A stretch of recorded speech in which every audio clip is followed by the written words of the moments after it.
Alright guys, Dominic here for Kit Guru, and today we are checking out a pre-built system from Cyberpower known as the Ultra 9 RTX Super.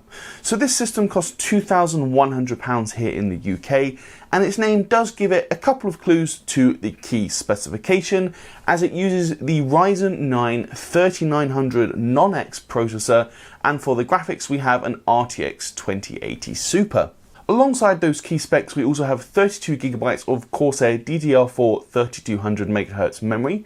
There's an ASUS TUF X570 Plus motherboard, and from Corsair we have both an H100i RGB Pro XT liquid cooler and an RMX 750W PSU. In terms of storage, there's also a 500GB PCIe Gen4 drive from Seagate, as well as a 2TB hard drive also from Seagate. And all of this comes housed in Fractal's Meshify C tempered glass case. So to kick off this review, we're going to kind of start with the overall build itself and how Cyberpower has arranged all the parts in the system. The first thing I noticed really was it's a very blackout look, so there's very little colour in terms of different part components. The case is entirely black, and it does also have a tinted glass panel, which we have removed just for reflection's sake, but on the inside there really is very little colour going on. Once we do power on the system, we can see a little bit of RGB here and there. The CPU block on the liquid cooler, for instance, does light up with RGB, and there are a very few little LEDs on the motherboard itself. But generally, I have to say I do quite like this more minimalist approach. Obviously, if you really like, RGB all the things, then this system might not appeal. But personally, I think it's quite refreshing to have something that is just a bit more understated than the RGB, crazy builds we have seen in recent times. Aside from the color scheme, we can also see that Cyberpower has arranged things very neatly in the inside of this chassis. You can see that the liquid cooling tubes from that Corsair all-in-one, as well as the PCIe power connectors for the graphics card, have both been kind of tucked away to the side as much as possible, and there's very little cable clutter at either the top or the bottom of the motherboard. Additionally, with the radiator for the liquid cooler being front mounted, that does mean there's essentially no wasted space in this case, as there's, something in every area. However, we are going to come back to that later to look at the thermal implications of a front mounted radiator, as that is going to be one big flaw for this system, but we'll get onto that a little bit later on. In terms of general airflow, we can see intakes are at the front with those two front mounted fans pulling air through the radiator, and there is a single rear fan exhausting at the back. With the MSI Ventus OC RTX 2080 Super installed in the top PCIe X16 slot, there is nothing between itself and the bottom of the PSU shroud. Now, in terms of memory, we have four 8GB sticks of Corsair LPX DDR4 running at 3200MHz. That is a good amount of memory, and it's also paired with AMD's Ryzen 9 3900 non-X CPU. We recently reviewed another system using this same non-X 3900, that was from PC Specialist. If you haven't watched that, I would recommend it. We're going to make a few comparisons between this system and that one from PC Specialist. But just to give you a quick lowdown on the 3900, if you don't know what that is, it is essentially an OEM only part, which is a slightly reduced TDP version of the 3900X. So it's still 12 core, 24 thread, but instead of having a higher TDP, it's now been reduced to just 65 watts. And that accordingly does mean it has slightly slower boost clocks with a 3.1 GHz base clock and a 4.3 max turbo clock. At this point in the review, I would also point out that I think that key specification really does make this not really a pure gaming system. If you want to build a gaming PC where gaming is your one and only priority, you will be able to build faster systems than this one for £2,100. However, you would then be losing the multi-threaded prowess of the Ryzen 9 with its 12-core CPU. So really, in my opinion, obviously this has a 2080 Super, so it's still going to play games well, as we will see later. But with that 12-core CPU and the 32GB of memory, I really would say this is for someone who wants to get a bit of work done on the side, maybe do a little bit of rendering or some video editing, but then they also want a system that is more than capable for some serious gaming.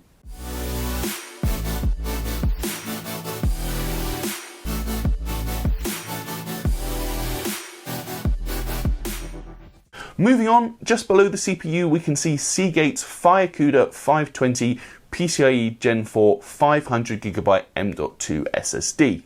Initially I was a little bit confused why Cyberpower had installed this in the top slot when there is also a bottom slot underneath the graphics card which has an integrated heatsink from the motherboard. However, consulting the ASUS TUF X570 Plus motherboard's manual, we can see that actually the top slot is fed directly by the CPU, whereas the bottom slot is fed by the chipset, so top slot is optional here.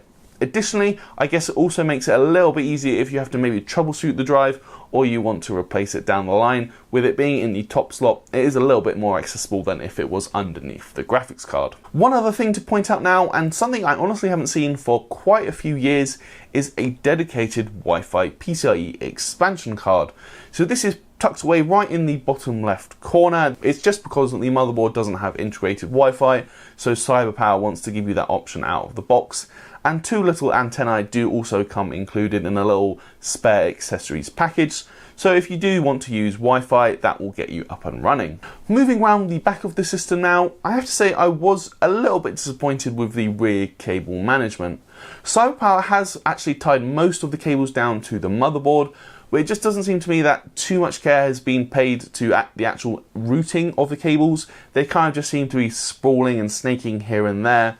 So it is functional, I could get the rear panel back on with no problems at all, but I do think it could look a bit more aesthetically pleasing. While we're at the back though, we can also see that 2TB Seagate BarraCuda drive tucked away in the bottom left corner, and on the bottom right we have Corsair's RMX 750W PSU. All in all then, I would say that Cyberpower has done a decent job building this system. My one main criticism really would be that rear cable management, but even that isn't the end of the world. Just before we come on to performance though, there is one other issue that I need to point out, and that is in regards to the motherboard BIOS version. So when I first received this system, I powered it on, had a quick look in the BIOS, and saw that it was using version 12.01. Heading over to ASUS's website tells me that this BIOS is actually dating from September 2019, and at the time I received the system, there had been 3 other updates to the motherboard BIOS. I reached out to Cyberpower about this as I just wanted to get their thoughts, and they told me they would typically only update the BIOS on one of their systems if they encounter any issues while testing or setting up the PC. For me, I do find this quite disappointing, as firstly, I would say a number of users who will buy a pre-built system will probably never update the BIOS.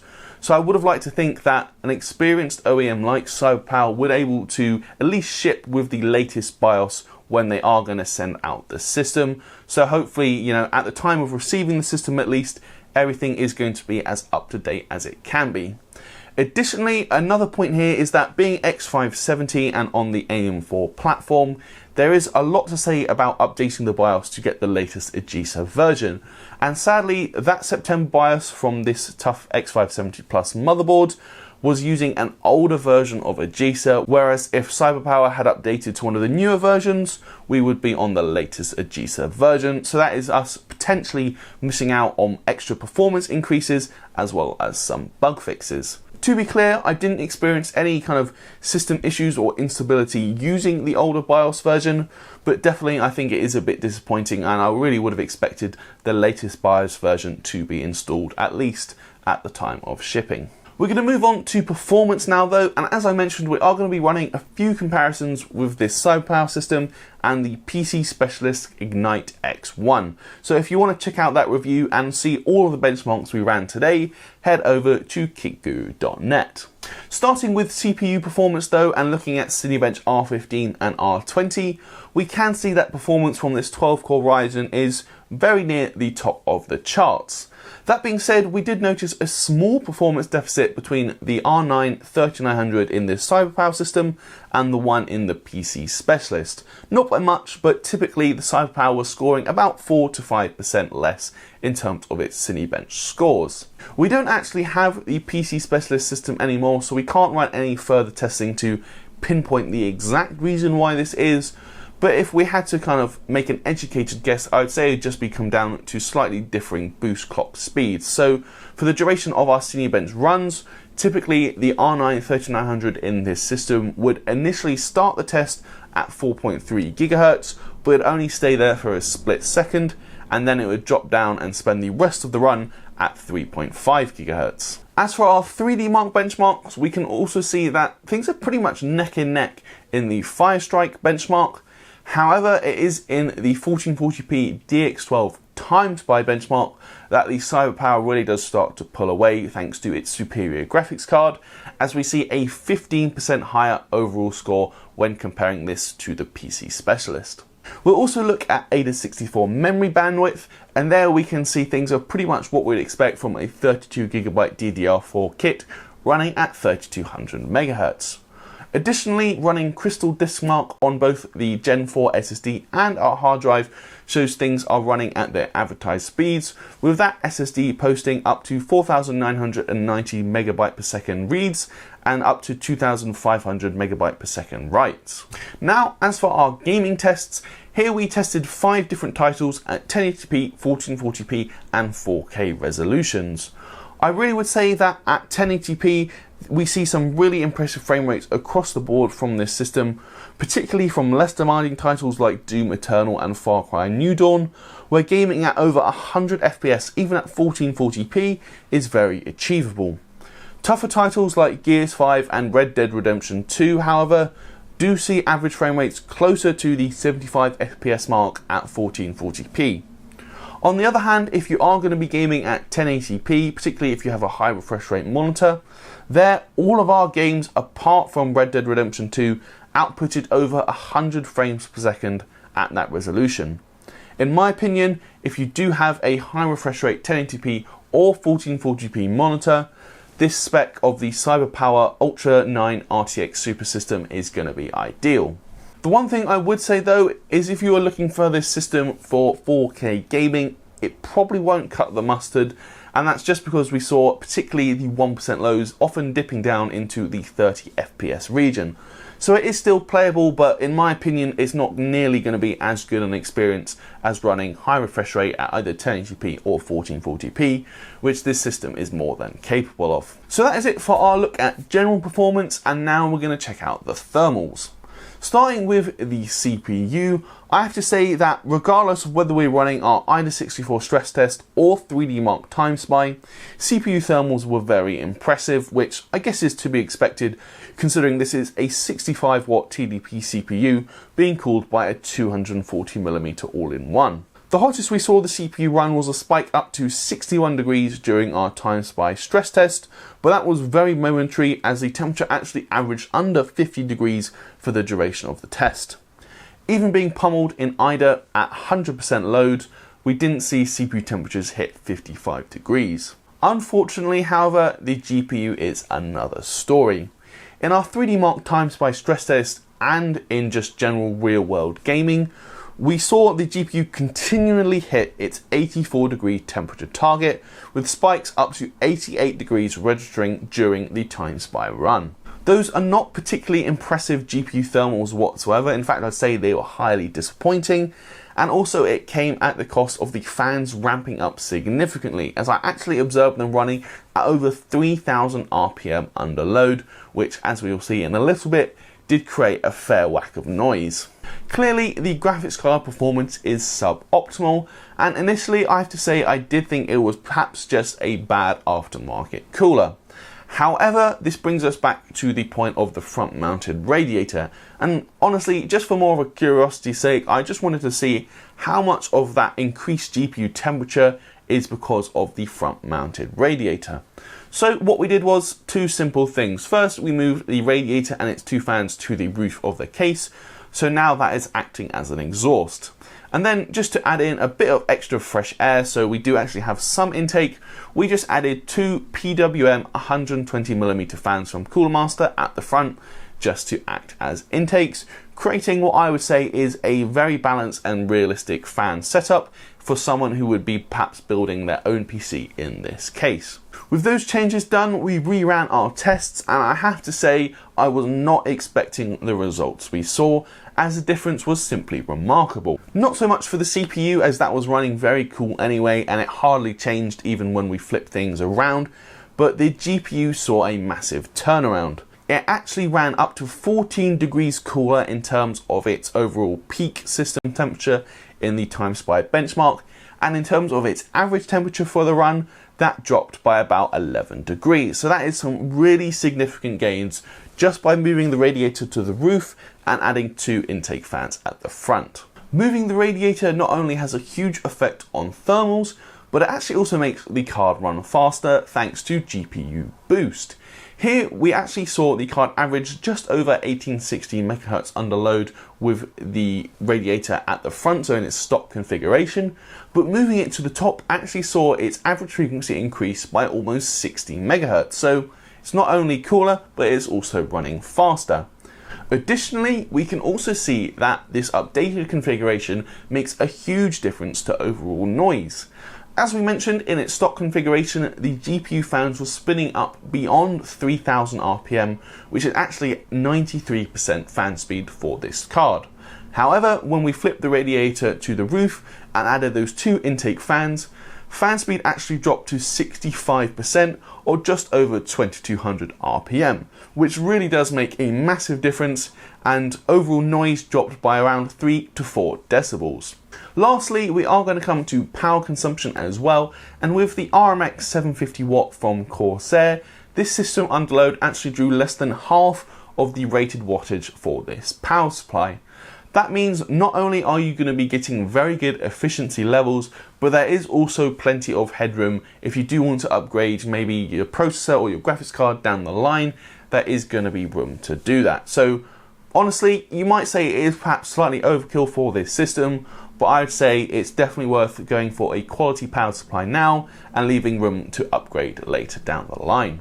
So then that about brings us to the conclusion of this video, and I think the first thing I want to make clear, with the combination of the 12-core Ryzen CPU, 32GB of memory, a 2080 Super and a PCIe Gen4 SSD, this system was never going to be slow. And honestly, I have to say that the part selection and the overall balance of the system is very good. I do like it. Again, like we said, I think it's definitely more for someone who wants to get some work done and play games. But if pure gaming is your priority, you will find, probably slightly cheaper and also faster systems out there. But again, as we said, if pure gaming is your only priority, then you're not going to be getting the multi-threaded strength of that 12-core Ryzen CPU. In that regard, I do have to say I like the parts Cyberpower has used for this system, but it does have 2 primary issues which hold it back. The first is that front-mounted radiator, as it really does make a big difference to the graphics card. The CPU we found would be actually indifferent. It didn't really care whether the radiator was front-mounted or it was in the roof, but both the graphics card temperature, frequency and noise level suffered considerably in the stock configuration, as we found simply moving the radiator to the top and adding 2 intake fans was a much better configuration to allow a lot more fresh air in while reducing graphics temperatures. The other main issue is related to the BIOS, and as we mentioned, this system did ship with a BIOS version from September 2019. For me, this is just disappointing. I really would have thought that an experienced OEM like Cyberpower would be shipping the latest BIOS, especially for the AM4 platform where ASUS updates can make a significant difference. Most DIY builders will probably update their BIOS as the first thing they do when building a new system, so I really would have liked to see more from Cyberpower in this regard. Unfortunately, those issues do mean it is hard to fully get behind and recommend this PC, as I would say those issues are relatively fundamental points when building a system. However, the good news for Cyberpower is that they are easy fixes. It's not going to take them long to address those 2 issues. But as things stand, as we reviewed this system, there is definitely room for improvement. Anyway, that is going to do it for our review, guys. Let us know what you think. Would you consider buying a system like this from Cyberpower? And what do you make about that radiator placement issue? It'd be great if you guys would toss us a thumbs up and subscribe if you haven't already. You can also check out our Teespring for merch like this. And additionally, if you want to join us on Discord, you can find the link for that down in the description. Until then though, guys, I'm Dominic Guru, and I'll see you in the next video.